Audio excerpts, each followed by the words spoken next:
Actually, yeah, if you want to ask questions now, that'd be great, because I have a lot to talk about. Please, So, speak up. For please. the absolute starter, what would be your recommended model sewing machine to buy right now? We're going to talk about that. But I'll give you a spoiler. It's the one I've been using for 10 plus years. It's a Singer Heavy Duty 4411. Some people like the Singer Heavy Duty series. They have multiple of things. I'm going to talk about this later, but they have multiple models in the heavy duty line. Don't be confused by the name. It's not actually heavy duty. It's just their moniker for it, but it's still a good starter machine because it's very basic, which is all you need when you're starting out. You don't need anything fancy. You don't need 300 different stitches. Yeah. What's a good way to, sew stuff that like involves boning? Good way as in how? Like what specifically? Like to sew fabric over the boning and stuff. It really depends on the kind of boning that you're using. There are types of boning that you can sew over. There are types of plastic boning that are almost kind of like a weird mesh type fabric or material where you can actually sew through it.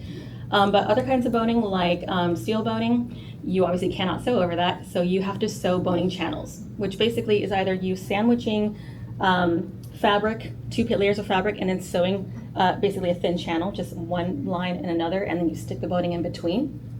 Or you can get actual boning channels, or I can't remember, I think it's called boning tape, which is basically, it's like a tube. It's just a fabric tube, and then you just sew on one side and the other, and you sew to your fabric, and you stick your boning right in there.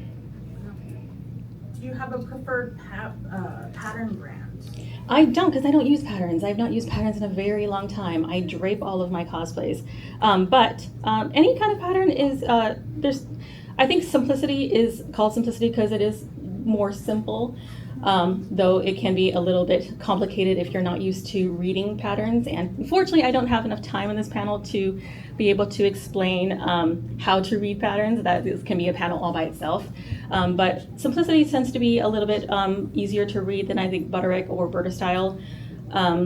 And then, of course, there's like the random patterns that you get off of Etsy, which some of them are AI generated. Be very careful about that. There are a lot of AI generated patterns that don't actually, the final product does not look anything like what they post. So be very careful with that. Yeah. Could you give a little bit about like your background and experience? Yeah, I'll go over that in my first slide, but I'll give you some detail. But it's fine. We got time. We can chill. I have been sewing for 20 plus years. I've been cosplaying for about 15 plus. I honestly don't remember what year I started cosplaying because it's been so long. But I started sewing because I wanted to make a Renaissance fair costume. Actually, I just wanted to make a cloak. That was like the most simple thing that I could sew, and I got a used sewing machine from a friend that did not work very well, but I did make my first cloak, and I did enjoy the process, as frustrating as it was. But once I got my first machine, which was the Singer Heavy Duty 4411, it was my first brand new machine and has been my workhorse. I've made all of my cosplays on it. I do have 3 sewing machines. I have a computerized machine, which are the fancy ones that have like the LED screens and like 300 different stitches. You don't need all that. But I do have one of those, and then I have a serger, which is good to have if you get into sewing really fairly frequently, but you do not really need that when you're starting out. Plus, sergers are expensive. Yes, in the back. The question before, you had mentioned like 2 different types of patterns with names I don't remember. What are they and what is the difference? The pattern brands. I believe so. There's Simplicity. There's a bunch of different pattern brands out there, but like the big ones are Simplicity, Butterick, and Berta Style are probably like the biggest companies. Those are the brands. Different types of brands. Yeah. Do you use a body form then? I use a dress form, yeah. Is that worth investing in? If you are sewing a lot. If you're sewing a lot, I would highly recommend investing in a dress form. And actually, I have a site on dress forms, but not starting out, like if you're not really sure how often you're going to be sewing and you're just kind of want to get your feel for it, you don't need all that. But once you get really into it, it helps a lot, because for me, I always struggled with working off of patterns, flat patterns, because I can't really conceptualize 3 dimensions into 2 dimensions. It's really hard for me to like understand how a flat pattern turns into a 3-dimensional thing, even though I've been sewing for 20 years. So once I started getting in my dress form and draping my cosplays in 3 dimensions, it's so much easier for me to understand how the pieces go together. Yeah. Do you have socials, your socials up here somewhere? It's Mistress Verse. Usually one word on most socials. For Instagram, it's Mistress_Verse. Where do you recommend getting fabric from? Do you have any like? Unfortunately, Joann's is closed, but honestly, I never liked getting fabric from Joann's because all they have is cotton and tons of fleece for some reason. My favorite fabric places are Fabric Wholesale Direct. Actually, let me see if I can pull up my bookmarks because I have my bookmarks where I have all of the places that I always go to. And I know you got a little flickering, so I'm just gonna. Oh, thank you. I appreciate that. Let's see. So, for fabric, we have Spandex Palace. They are great for just straight spandex fabrics. Blue Moon Fabrics I like because they sell a good variety of mesh fabrics, including a lot of skin tones. There's Power Mesh Fabric, which has a huge array of skin tones, including darker skin tones, which is amazing. So they carry Power Mesh. Let's see what else. Fabric Wholesale Direct is a big one if you need. They carry mostly basic fabrics and basic colors, but their prices are pretty good. Exquisite Fabric carries really nice lace. Some of it can be crazy expensive, but they do have some really cheap stuff that is actually really nice. And then there's Mood Fabrics, which again can be kind of pricey with some of their stuff, but they do have a huge array of specialty fabrics. So those are my main places. Yeah. Where would be the best, what's the best resources to learn how to sew? YouTube. That's it. If you can't get like a sewing class, like ideally you want a sewing class like at a craft store or a college if there's a class around, but it's hard to find. YouTube. Yeah, especially if you already have a sewing machine and you can look up tutorials for your machine or for that brand or something similar to that, that is best. But there's a ton of resources on YouTube.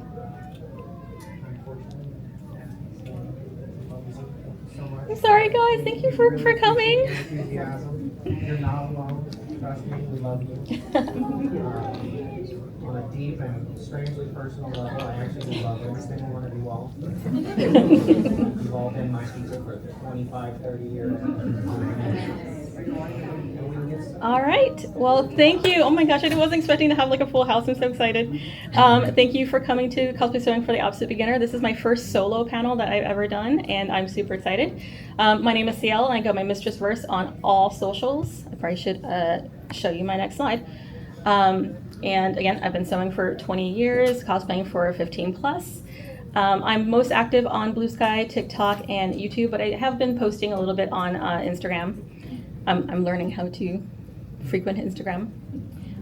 But I do also have, I should have posted my website on here, it's just mistressverse.com, where I post blogs. I do cosplay builds. I still need to update that with my Queen Charlotte cosplay, which you saw here, that ACCC.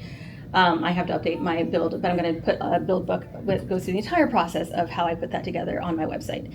And I will post this PowerPoint as well on my website. Sewing is my absolute favorite thing to part of cosplay. Like that's the reason why I got into cosplay is because I love sewing so much. My favorite part is just when you start planning out a new project. I love just breaking everything down, and like I have a whole Notion project thing that I use to break down all of my cosplays. But I love doing that. I also love helping people learn. I do not gatekeep. If you want to know where I got anything, how I did anything, I will tell you everything that I know. So today we are going to go over a few topics of discussion. I had to really squeeze this down because there's a lot of sewing information out there. Sewing terminology, we're going to talk about how to take your measurements, your basic sewing kit. We're going to have briefly about sewing machines, which we talked a little bit about already. Fabrics, and then hopefully we'll have a few minutes for Q&A. Of course, I will hang outside if you want to ask me more questions. So first, we're going to talk about some sewing terminology. So the first couple terms are right side and wrong side fabrics. You will hear these terms in a lot of patterns. When a pattern calls for you to put right side together, the right side is the outside of the fabric, whatever side is going to be facing outward that other people are going to see. So it's usually the prettier side, the shinier side. If sometimes the fabric is the same on both sides, it's whatever side is going to face outward in the final product. And the wrong side is the side that's going to be facing inside that nobody's going to see, where all your messy seams are going to be. Notions are your various sewing accessories that are not fabric. So every other bit and bob that you need to finish your project, thread, needles, buttons, zippers, hooks, elastic, all of those little things, those are called notions. Selvage. Selvage is the factory edges on either side of a width of fabric. When you buy a piece of fabric, you buy it by the yard. And when you buy a piece of fabric, it's going to have a factory edge on one side, a factory edge on the other, which is basically where the fabric was held in the machine when it was being produced. And typically you're going to cut off the selvage when you are working with your project. However, sometimes it can be beneficial to keep the selvage on, especially if you're working with a fabric that frays really easily, like satin. When I was working my Queen Charlotte cosplay, my skirt was a full width of fabric, and so I kept the selvage on the entire time that I was working with it because I did not want the edges to fray and just threads to get all over the place. So I basically kept the selvage on for as long as I could until I had to hem it, and then that's when I trimmed the selvage off. But selvage is important to know because that is how the width of a fabric is measured. It's measured from selvage to selvage. Common widths you will see are 45 inches, 54 inches, or 60 inches. And it's important to know the width of your fabric because you need to make sure it's wide enough to make the project, for the project that you're working on, especially if the fabric has a particular orientation that it has to go in, like it has a print that goes in a particular direction, and you have to cut it in that particular direction. You have to make sure it's wide enough for you to be able to do that. So the width will include the selvage with whatever it is? Correct. Okay. Yeah. Length is measured in yards in the US. 1 yard is 3 feet or 36 inches. Some stores, if you go in person, will allow you to buy less than a yard. Most online stores, you have to buy a 1 yard minimum. I don't know if Joann's is still technically selling stuff online. I've not had very good luck with selling their stuff, so I tried ordering like a few yards of fabric recently, and they canceled half my order, so it's not going well. Joann's is actually going out of business. So I know, yeah. I was trying to get into some of those deals, and that didn't work very well. You know, into the store, it's 2 yards minimum. It's 2 yards minimum now. Yeah, I was thinking that. But yeah, most online stores will require you to buy 1 yard minimum. However, there are some stores that carry something called a fat quarter. That is typically used in quilting, and so it's mostly quilting cotton fabric, but it's basically a quarter of a yard. That's an 18 by 22 square rectangle. So that's good if you need just a little bit of fabric. You don't want to buy a full yard. Some places will sell fat quarters. Some places will sell stacks of fat quarters in different colors for quilters. So if you need a variety of plain cotton fabric in different colors, but you don't need a lot of it, that can be an option. All right, warp, weft, and bias. So when you have a piece of fabric, I have a little piece of cotton fabric here. This is just cotton muslin.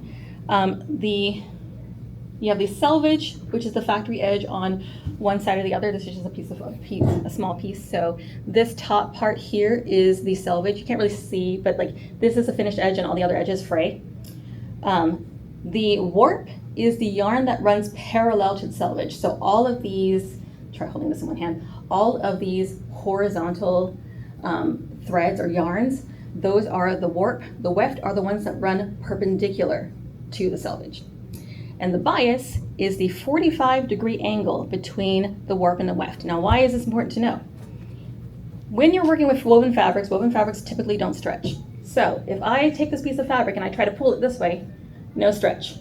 If I take it this way and try to pull it this way, no stretch.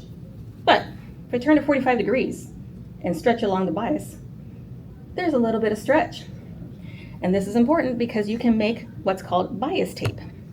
Bias tape is basically a strip of fabric that is cut along that 45-degree angle that allows you that you can use to bind around edges of the fabric, particularly around curves, because it has that stretch. So you can see in this picture, the blue and white stripe, that is bias tape. And you can see that it is able to go around the curve of the neckline without any kind of bunching or weirdness happening. And that is because that 45-degree angle bias cut allows it to have a little bit of stretch that allows you to maneuver around curves.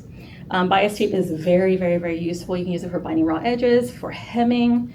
You can even just use it to add a little nice contrasting detail and finish to your garment.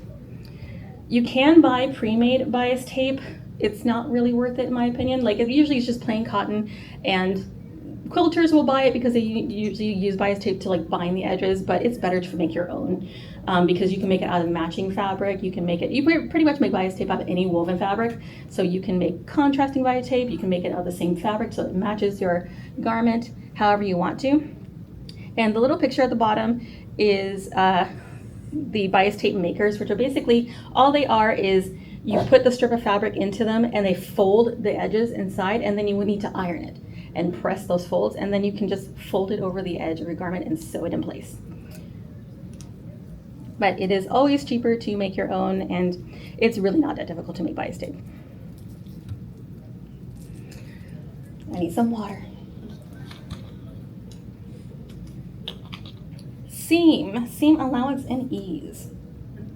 So your seam is the line of stitching that holds your fabric together with thread. Your seam allowance is the fabric between your seam and the edge of the fabric. So if I'm sewing this piece together, let's say that I'm going to sew a stitch right here, this is my seam allowance. Seam allowance is typically measured in 1/8 of an inch, and most common seam allowances you will encounter are 1/4 inch, 1/2 inch, and 5/8 inch. Most commercial patterns, particularly those of those big companies like Simplicity and Butterick and Berta Style, most of those operate off of 5/8 inch seam allowance. And this is important to know because when you're working with a pattern, the first thing you need to check is the seam allowance that it requires. Most commercial patterns will include the seam allowance in the design of the pattern, so you do not need to manually add that in with a ruler. You just find your size, cut it out, sew it as is.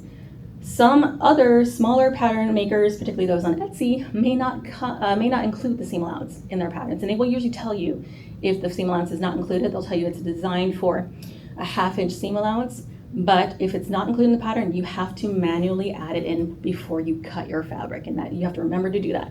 Wherever there's going to be a seam, you have to take your ruler and you have to put it on your pattern piece, and you have to mark where that seam allowance is. If you forget to add your seam allowance in these situations, your garment's going to be too small because you're not going to have that extra space to actually sew.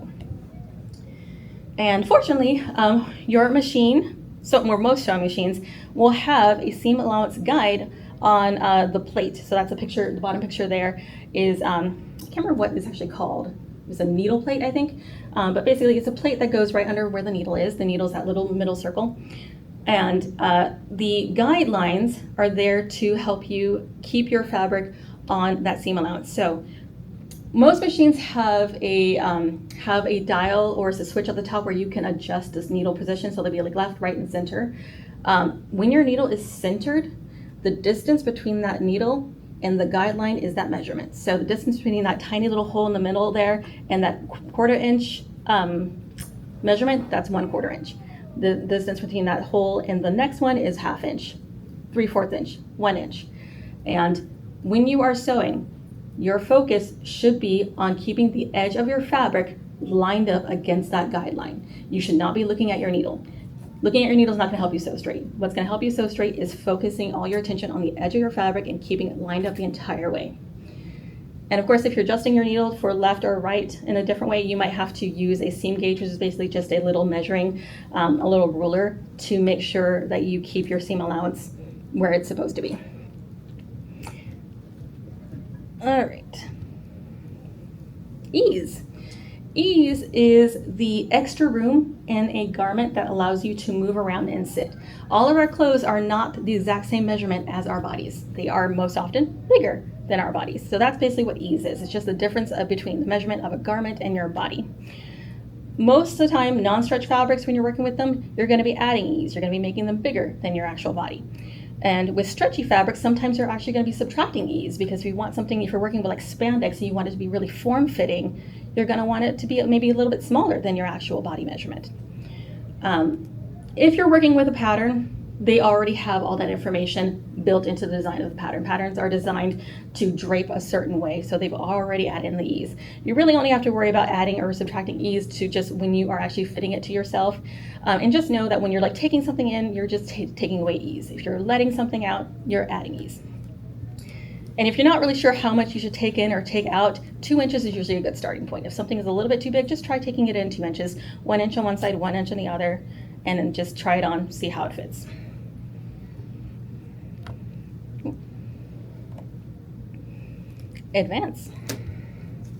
There we go. Nap. Nap is the texture of fabric when the fibers lie in a specific direction. Does anyone here watch RuPaul's Drag Race season 17? Okay, so I haven't watched all of season 17, but there is a clip that I came across on TikTok recently where there was one of the drag queens that was making a dress out of velvet, and the front side of the dress was a lighter color than the back side, but they're made out of the same fabric. And another queen came over and commented on it. It was like, it's two different colors. And the queen realized that it's because the back of the dress was cut upside down on the fabric. And that is what happens when you're working with fabric with a nap. Nap is basically, the fibers are designed to go in a specific direction. So they will look different. They will reflect the light differently depending on the direction that they're viewed. So fabrics that have a nap include things like faux fur, velvet, velour. Satin here I put with an asterisk because the thing about satin is that it doesn't necessarily have a nap, it has a directional weave that makes it look slightly different depending on the direction that you see. And you see in the picture here, this is the satin I used for my Queen Charlotte cosplay. This is the same piece of satin that I just cut into two pieces and turned one piece sideways. They're both being lit by the same overhead light, and yet one side looks lighter than the other.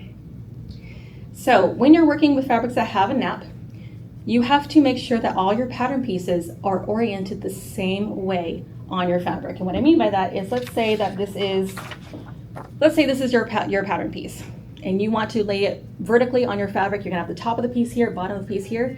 If that's what you're gonna do, all of your pieces have to be laid out on the fabric the same way. You can't be turning pieces sideways, flipping them upside down, because you're gonna end up with pieces that don't match because they're gonna be reflecting the light differently. Or in the case of faux fur, the fur is going to be going in different directions. And this also applies to any kind of fabric that looks different from another direction. So for example, there's like duochrome fabrics that like shift colors depending on the direction you look at it. They're fabrics that have a print that goes in a specific direction. You're gonna have to do the same thing. You have to lay out all your pattern pieces side by side. That means that you may have to buy extra fabric, because unlike fabric, like this is plain cotton, this does not have a nap, doesn't matter what direction I hold it, it's gonna look the same. So I can put my pattern pieces however I want to. I can jigsaw them and really minimize my use of that fabric. You cannot do that with fabric that has a nap. You have to lay everything out in the same direction, so it's gonna take up more fabric. It's going to create more fabric waste because you're gonna have a lot of extra weird shaped pieces. So just keep that in mind. And that is it for our terms today. Now I'm going to talk about how to properly take your measurements. It is helpful if you have someone else who can help you take your measurements, but if you don't, you can take them yourself. It just can be a little bit tricky. I find it easier to use like a cord or something and tie that around you and then mark the measurements and then measure that. But there are 5 main measurements that you will need. You need a bust, waist, hips, and sleeve and inseam. Bust, you want to measure around the fullest part of your chest. If you wear bras, binders, anything that adjusts the shape of your bust, you need to make sure that before you take measurements that you put those on. Waist, you want to measure on the smallest part around your waist, not at your belly button, wherever the smallest part of your waist is. Hips, measure around the widest part around your butt, not your hip bone. We want to get as wide a measurement as we can. And then sleeve, you want to start from the corner of your shoulder and measure down to where you want your sleeve, but you do not want to measure it with your arm down. Sleeves, you want to have your arm out at an angle. And the reason that you want that is because if you take the measurement when your arm is down, you're going to make the sleeves too small, because what happens when you raise your arms? Your sleeve's right up. If you measure it from at an angle, it's going to give you a good like midpoint of where it's not going to be too long, it's not going to be too short. And then inseam can be a little bit tricky to do on yourself because you have to bend over to do it, but it's basically a measurement from the thigh just below your crotch to your ankle. I find it's way easier just to find a good pair of pants that fit you really well and just measure the inseam on that. And most importantly, wear undergarments when you measure, specifically the undergarments that you're planning to wear with your cosplay. Anything that's going to modify your shape, whether it's bras, binders, waist cinchers, padding, make sure you're wearing that, otherwise you're not going to get an accurate measurement for your garment.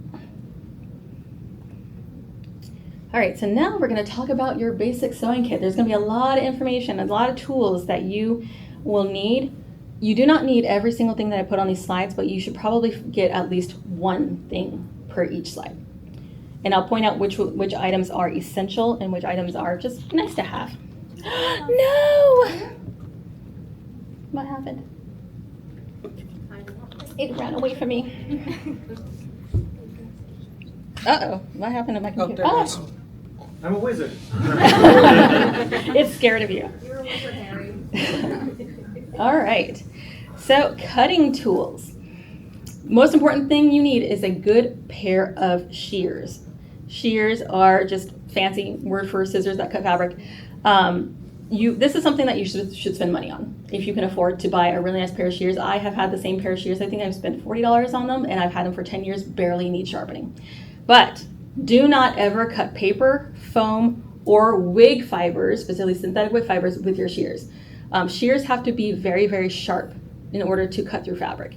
And paper, especially foam, dulls blades really, really fast. If you've ever tried to cut foam, especially with like X-Acto knives, you have to like constantly switch out your blades. It dulls really fast. So make sure that you get a good pair of shears and you only ever use those for fabric, nothing else. What's good to have is a rotary cutter.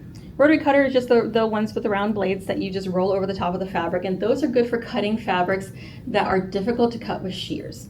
For example, mesh fabrics. Mesh is challenging because it is super stretchy, and when you cut something with shears, you have to lift the fabric up a little bit to slide the shears underneath, and as soon as you do that, it stretches out a little bit. So it's hard to get a really accurate cut.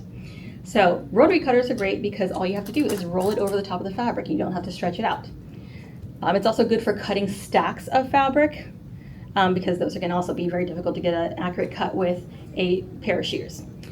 You will also need to get a cutting mat if you get a rotary cutter.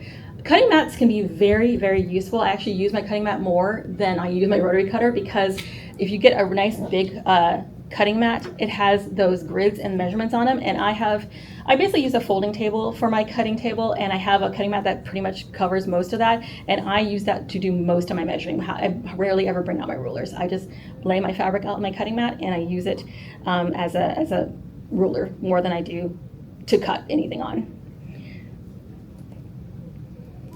Other cutting tools, you absolutely need to have a seam ripper because you will spend a lot of time ripping apart seams. That is not the fun part, but it is the essential part. One thing about seam rippers, can I use a pointer? Hey, I've never used this before. Can you see that? Nope. You can't see that. Well, that's pointless.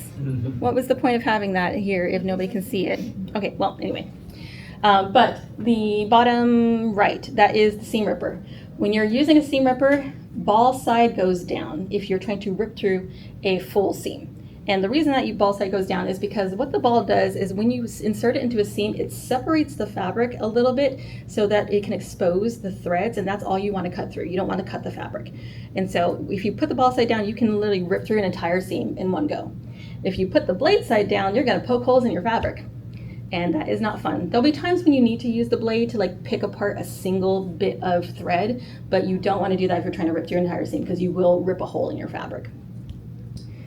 Another good to have is snips, which are just the tiny little scissors on the bottom left.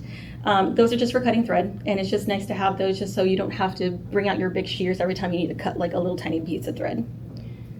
And then another good to have, but absolutely not essential, are pinking shears, which are these zigzag scissors at the very top. Pinking shears, the only purpose of those is to prevent certain kinds of fabrics from fraying.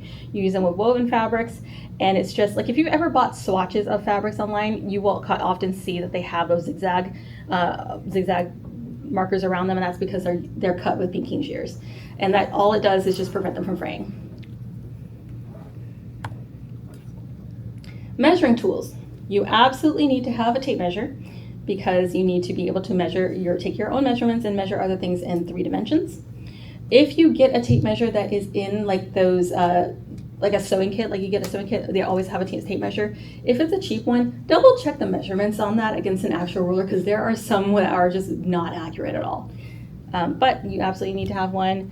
A sewing ruler, which is basically a ruler that's usually transparent that has a grid that's divided into 1/8 of an inch. That is very useful for pretty much everything. You're going to use it to add in your seam allowances. You're going to use it for pretty much everything.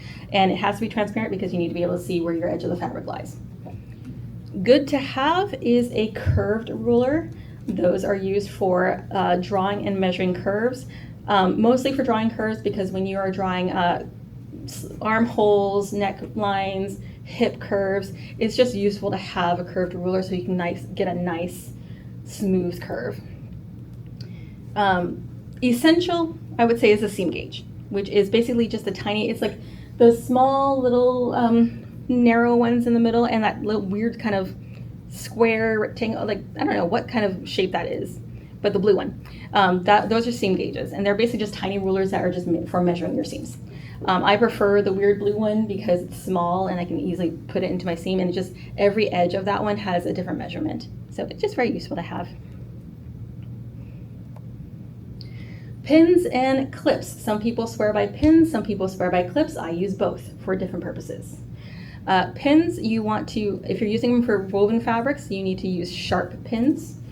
For knit fabrics or fabrics that stretch, you need to use ballpoint pins. And the reason that you need two different types of pins is because woven fabrics are very tightly woven, so you need something sharp to poke through. Knit fabric is knit with loops, and if you use sharp pins on them, there's a chance that you can shred the fiber and it will cause holes, because if you have anything knit, you know if you like cut a little piece, it's gonna start to unravel. So you use ballpoint pins, which are basically duller, so they push between the fibers. And then clips, which are useful for any kind of fabric that you can't pin. There's some kinds of fabric, sometimes you don't want to put holes in. Sometimes the fabric is just too thick to work with pins, or you don't necessarily want the fabric to pucker, because like when you start pinning things, there's going to be a little bit of pucker. So clips are really useful for that. They're pretty strong. They don't look like they would be that strong, but they're actually pretty strong.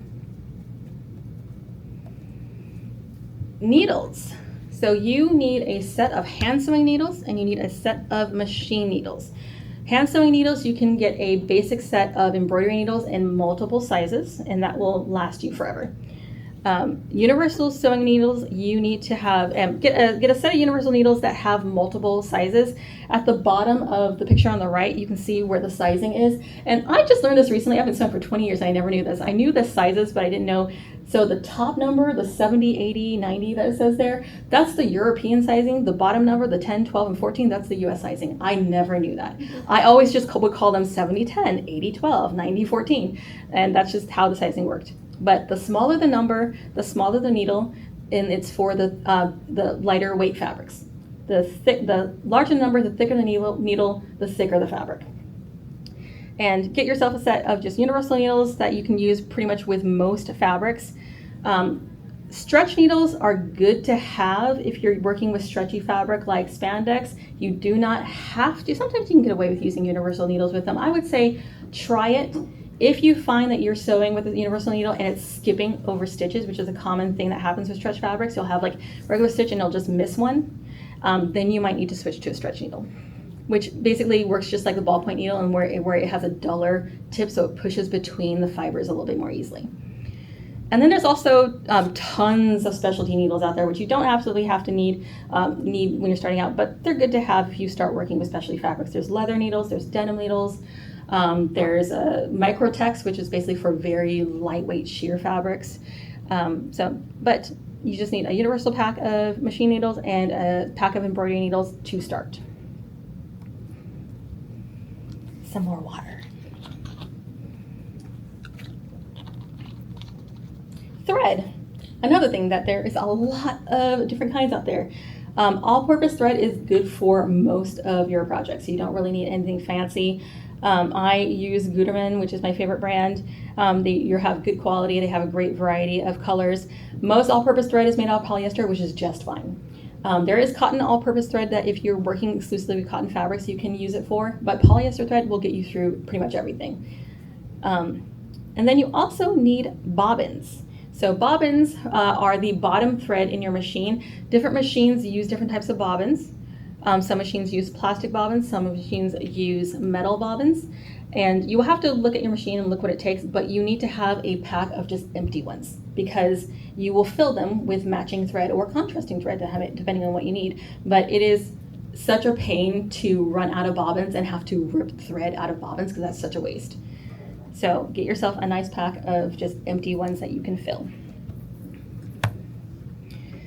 Pressing tools. You absolutely need to have a steam iron and an ironing board to iron on. Pressing your seams is probably one of the most important steps when it comes to sewing. One thing that you'll learn when you start getting used to sewing is that you're not going to spend that much time sewing, like at your machine actually like moving the thread through. You're going to be spending a lot of time pressing, a lot of time cutting, a lot of time marking, like a lot of time doing all other stuff besides sewing. But pressing is one of the most important things because you need to press your seams. What pressing your seams does, it basically makes your seam, it helps lock in the stitches first. It makes them nice and flat. It also just makes the finish look so much more neat. And if you're ever having to top stitch something, which is basically you press it flat, you flip it over to the front side, and then you stitch right along the edge, it is a lot easier to do that if your seams are flat. So pressing your seams are absolutely important, and it will give you a nice professional looking finish. A steamer is a good to have, absolutely not essential, but it's good to have because it's good for getting out wrinkles on fabrics that you can't iron, or in some cases fabrics that you just have a lot of. With my Queen Charlotte cosplay, my skirt is like 5 yards of fabric and I'm not ironing that by hand. So I just hang it up, use a steamer, and it gets all the wrinkles out and works perfectly well. You can also use the steamer to shrink certain kinds of fabrics like wool. I actually saw a TikTok of someone who was making a waistcoat out of wool, and instead of like pinning and cutting it to their shape, what they did is they like used a steamer to shrink it to their size. And I was like, that is actually a really cool idea. And you can also use it on wigs, which is what I did with my Queen Charlotte cosplay. I put rollers in it and put a trash bag over it and stuck my steamer inside, and it steams the synthetic fibers, and it works just as well as like any other way, any other heat method. So just useful to have around. Marking tools. So you need 2 different kinds of marking tools. You need something that can mark on light colored fabric, and you need something that can mark on dark colored fabric. Water soluble markers are good for light colored fabrics. They basically, you mark it on the fabric, and then if you spray it with water or wash it, it will disappear. There's also, I forgot to add, there's heat erasable markers that do the same thing, except they use heat. You can use an iron or some other heat source to make the mark disappear. But they're only really good for light colored fabrics. For dark colored fabrics, you'll probably need to use tailor's chalk, and that comes in either the wedges, they come in pencils. There's also like loose powder that comes in a little roller, but that is what you'll need to mark on dark colored fabrics. Dress forms, we mentioned this earlier. So dress forms are a good to have, not essential, but it is very helpful if you do get a dress form. The cheapest option is to make a duct tape dress form. There are tons of tutorials on YouTube on how to make one. Basically it just involves you getting like an old t-shirt and then having someone wrap you in duct tape, and then you just cut it off yourself and stuff it. And then I started out with a duct tape dress form, and you have to find a stand to put it on. I think I used like an old lamp stand from Goodwill to put my original one on. I do recommend that if you do make a duct tape dress form, it's a good idea to cover it in some kind of like another t-shirt or some kind of fabric that you can pin to, because you cannot pin through duct tape. If you stick pins in duct tape, it's going to get all sticky. So, but that is a good option to start. Another good option is the adjustable dress form, which I used for a very long time. They run $100 to $200. They come in different sizes, but within those sizes, they have dials that allow you to expand the different parts of it. That is very useful to have. And they have like a fabric cover so you can pin to them. And then of course the final option is the professional dress form, which I do not recommend for beginners because they're very expensive. But if you have been sewing for a very long time, I got myself one when I turned 40 as my 40th birthday party or birthday gift, and it was $800, but it was worth it because I've been wanting one for so long. But again, that is, if you're getting real hardcore into this and you really enjoy it and you really want one, it is so wonderful. They are padded, they are easy to pin through, you can get your perfect size and you can pad them out to fit you perfectly, and they are wonderful. So now we're going to talk a little bit about sewing machines, which we already talked a little bit about, but we'll go over again. First, we get some more water. Tips for buying a new sewing machine. First thing is you only need 3 stitches. You need a straight stitch for woven fabrics, a zigzag stitch for knit fabrics, and some feature to make a buttonhole. That is it. All of your cosplays, all of your garments, all of the things that you will ever sew can be made with those 3 stitches. You don't need anything fancier than that. Most machines that have like a ton of these, hundreds of these stitches, especially like these computerized machines where they're just programmed into them, most of those stitches are decorative. There's a handful that are functional and that can be useful for certain situations, but you don't need them when you're starting out. And it probably won't use most of the stitches, and also it can be a bit overwhelming when you're beginning to see all of those options and just not know which one to use. Another point, which I put in the wrong column, is you have to make sure that your machine has a good weight to it. Some of these cheap sewing machines that you get off of Amazon are like $40 and they're like plastic and they're probably very lightweight. You don't want a lightweight machine. And the reason you don't want that is because when you start to sew and those parts start moving, the whole thing is going to start shaking. And you need a machine that's going to be very sturdy. So I should have weighed my machine. I don't know how much it weighs, but it's like, I can carry it. They have a handle, so like I can carry it, but it's got a nice heft to it. And it's got a nice bottom weight, so it's going to stay put when you sew. Price range for a decent starter machine is $150 to $200. I actually meant to put $250, but $150 to $200 is usually a good starter price. Do not buy the cheapest you can find because it will sew like it's cheap. You can also buy machines used. A lot of used machines, there are a lot of like used machines that are not used because people will buy them with the intention of learning how to sew and they never learn how to sew, and so they sell them. However, it is important to know that if you're buying a machine used and it needs to be repaired, the repairs will probably cost more than the machine itself. Like labor by itself can be like $100, not including any parts that have to be purchased to fix your machine. So keep that in mind. My personal recommendation, my workhorse machine is the Singer Heavy Duty 4411. This is one I've been using for over 10 years. It is their baseline model, so it has the least amount of features. They have a bunch of different models in this line. I keep knocking this thing, I need to mute that. They have a lot of different models in the heavy duty line, and they just come with additional features. But again, you don't need all those features when you're starting out. You just need those 3 basic stitches. It retails for around $180. Has a metal frame with a plastic skin, so it's got a nice weight to it. And I've seen a lot of places where if you buy it new, it will come with an accessory box that comes with 9 presser feet, which is very good to have. I won't talk about presser feet in this presentation because I do eventually want to do a panel that's just about sewing machines, because presser feet can just be its own panel. There's a lot to it. But having additional presser feet for different purposes is very, very wonderful. And it's just very simple and great for beginners. Again, you only have a few stitch options on it. It's not confusing, super easy to use. So that is my recommendation. And it weighs 15 pounds. Did you look that up? That's amazing. Yes. That makes about right, because yeah, I hate having to take it off my table. I'm weak. Okay. And then we'll talk a little bit about fabrics. I'm not going to go into specifics about every single kind of fabric because, again, I want to do another panel that's just about fabrics because there's a lot out there. But we're going to do a quick overview of fabrics. First of all, we have fiber versus fabrics. This is something that people get confused a lot. Fiber are the strands of yarn that's woven or knitted together to make fabric. Fiber comes in either natural or synthetic. And the examples of fiber are cotton, hemp, polyester, silk, or wool. Fabric is made from fiber. Some fabrics can be made from a variety of fibers or a blend of fibers. Fabric comes in either woven or knit varieties. And example are muslin, satin, velvet, and flannel. And it's important to know the difference because I hear people all the time say things like, I want silk, not satin. Silk is a fiber, satin is a fabric. You can have silk satin. You can also have polyester satin, cotton satin. Silk can be made into a variety of fabrics. It can be made into dupioni, it can be made into taffeta, it can be made into a lot of different kinds of fabrics. So understanding what kind of fabric you want is going to inform what look you're going for, but understanding the kind of fiber it's made out of is going to inform how it's going to behave when you start working with it and how you're going to care for that fabric. Organic versus synthetic fibers. Organic fibers are made out of natural materials. They're grown from plants or harvested from animals.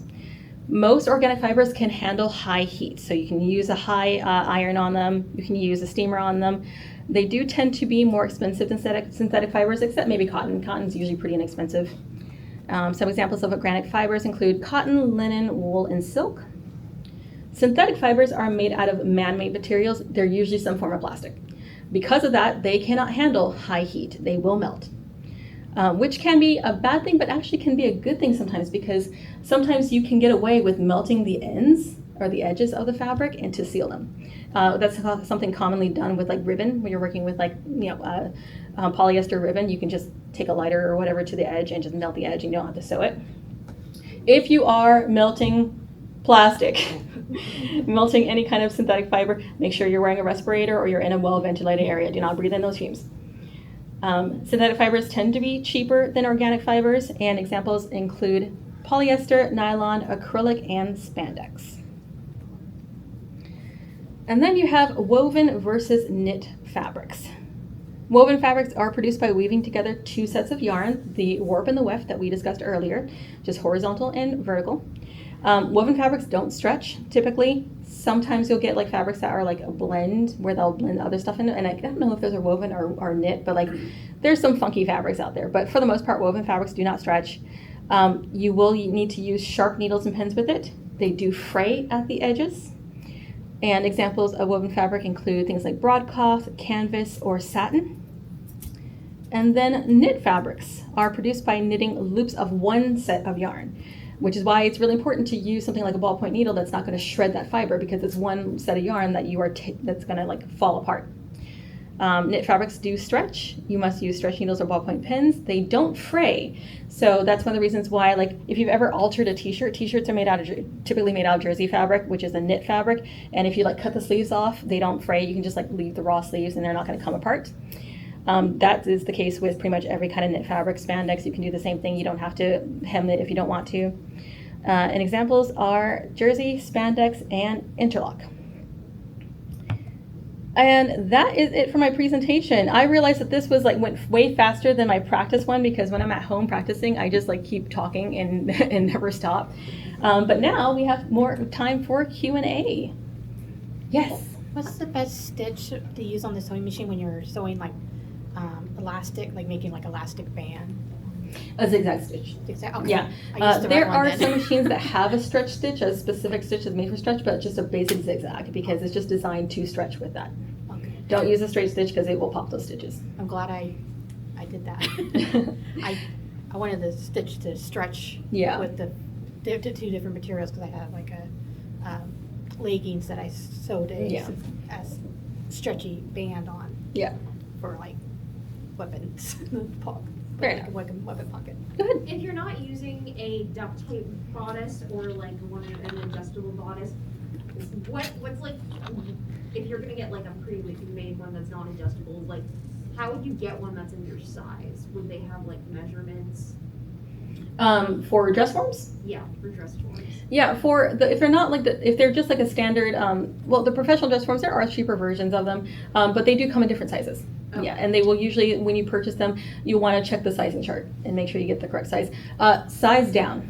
So don't get your perfect size. The reason for that is if it's not adjustable, you may need to pad out certain parts to fit your body shape. So it's better to get the next size down and then pad up. Okay. How would you pad up? You can buy pads. You can use shoulder pads, or just get what is it called? Not insulation foam, but just the padding. Styrofoam? Not styrofoam. It's the kind of padding that they use for pillows and stuff. For makeup sponge? Yeah, the spongy kind of ones. You want something that you can actually that's not going to be as stiff as styrofoam. Plus, also you don't want to be. So you cover your dress form in beauty blenders. You could do that. It's going to be lumpy, but you could do that. Absolutely. Yes. Your Queen Charlotte dress, was it buttons or zippers? It was snaps. Yeah, let me see if I can go back to the very first slide. Which is a beautiful. Thank you. Oh, I didn't show the front of it. Okay, so basically the way it was done is it has the ruffles on either side of the bodice. There are snaps on one side.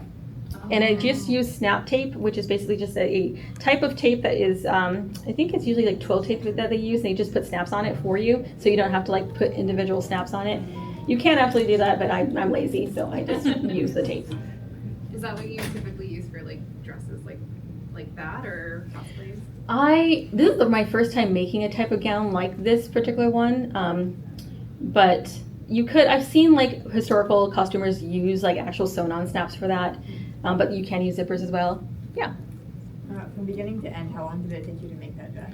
4 months, but I didn't work on it consistently because I work and go to school. But it took about 4 months. About, I want to say maybe 250 hours, something like that. You said earlier that the presentation would be posted online in some of your socials. Mhm. What do you feel that would be the best social to find that on?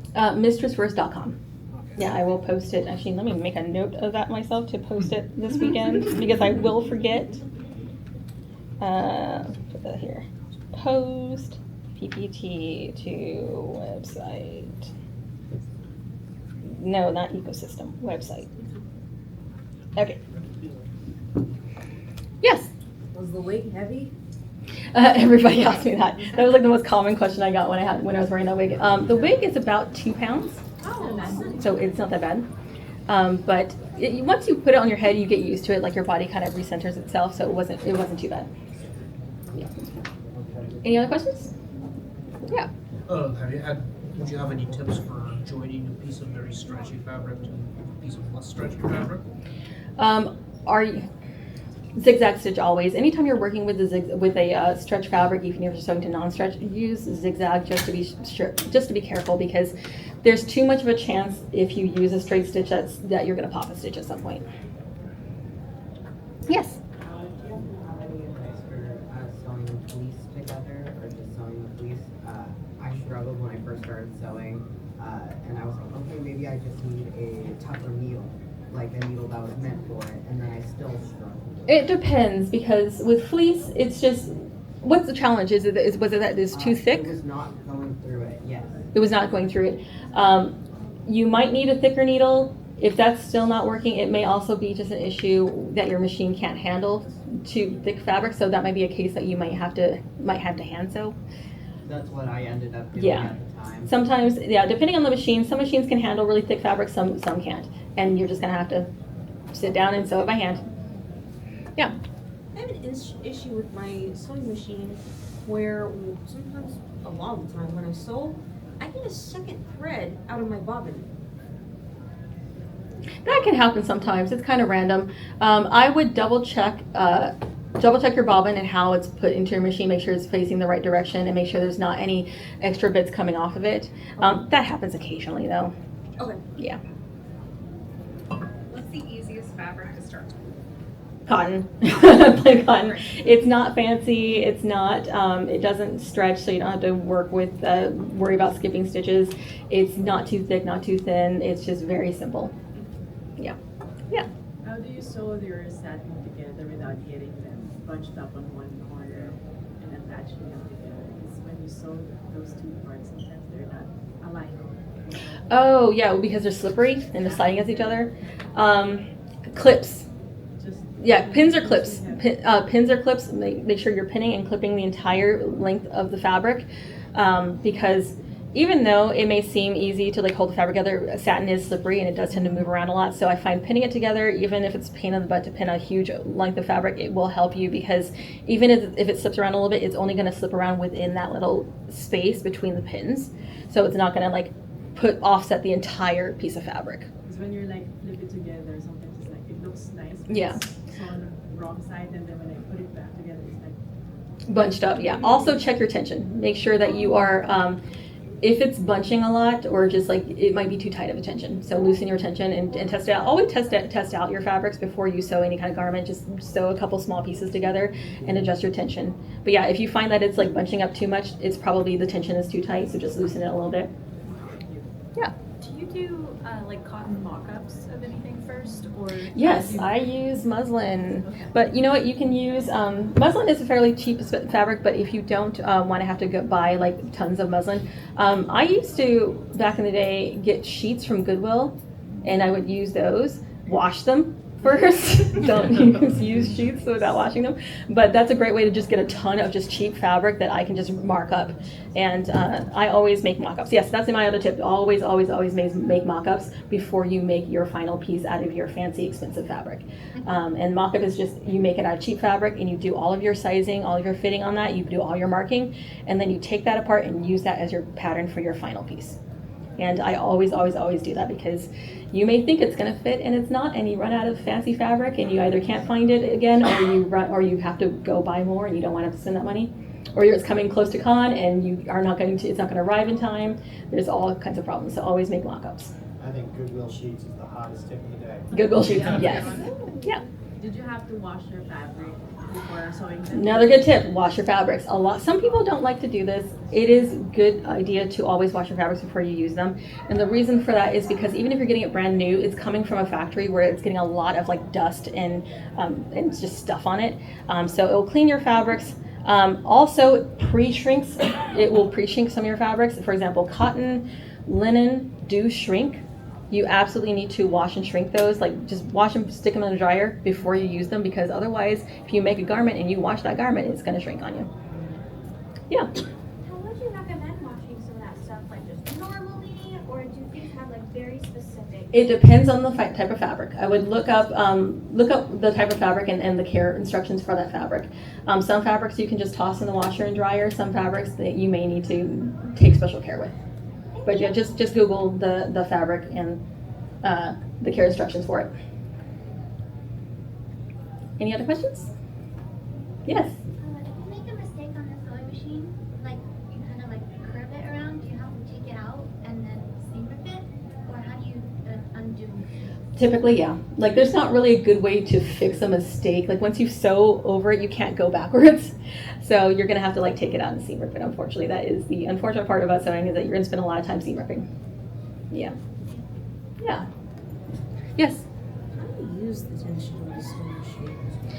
So there are guides online that you can use, but I just use trial and error. I always will use a scrap piece of the fabric that I'm working with, and I will just test it out. I will sew, see how it looks. If it looks like it's puckering, it's too tight, I will loosen the tension, try it out again. Same thing with the size of your stitches, stitch sizing. I will just play around with it and on a piece of scrap fabric, and then get it to where it looks the way that you want it, and then sew that way. Any other questions? Yes. So when you're buying for like a specific project or thing in mind, do you buy like a specific amount of extra fabric every time? I usually will buy a yard, or at least a yard extra than what I think I need. Yeah.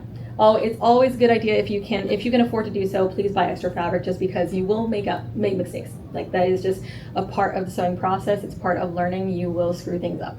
So having extra fabric is just very beneficial, especially if you are on a time crunch. Especially in a world where they don't keep making everything. Yes. Yes. How do you measure yourself in terms of like the fabric? Because there's like 45% and then 60 inch. Yeah. Say, because some It really depends on what you're making.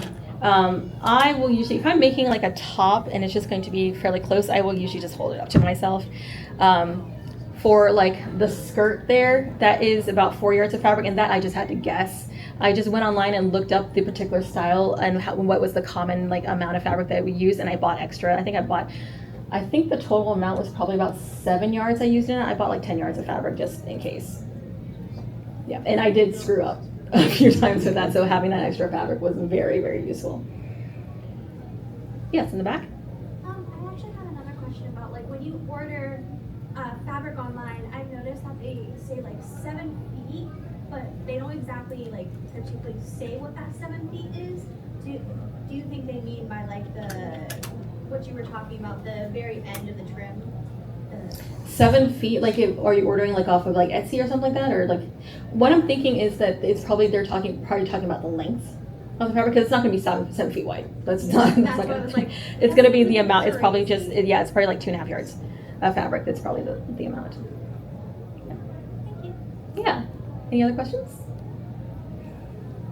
Yes. So follow up to if you make a mistake in the middle, do you have to seam it all the way to the front? Mhm. Or You start just from seam rip to wherever your mistake was. Yeah. continue from the Mhm. in the middle? Yeah, so let's say that you're sewing and you kind of go off, you start to veer off, just take it out, seam rip up to where you started making that mistake and just sew from there. Don't sew from the beginning unless you really, really have to. It's just a pain. Any other questions? Well, thank you guys so much for coming to my first panel. I appreciate it. I hope this was helpful. I will post this to my website. I'll remember to do that. But thank you so much, and I hope you have a wonderful rest of your con. Excellent panel, thank you. Thank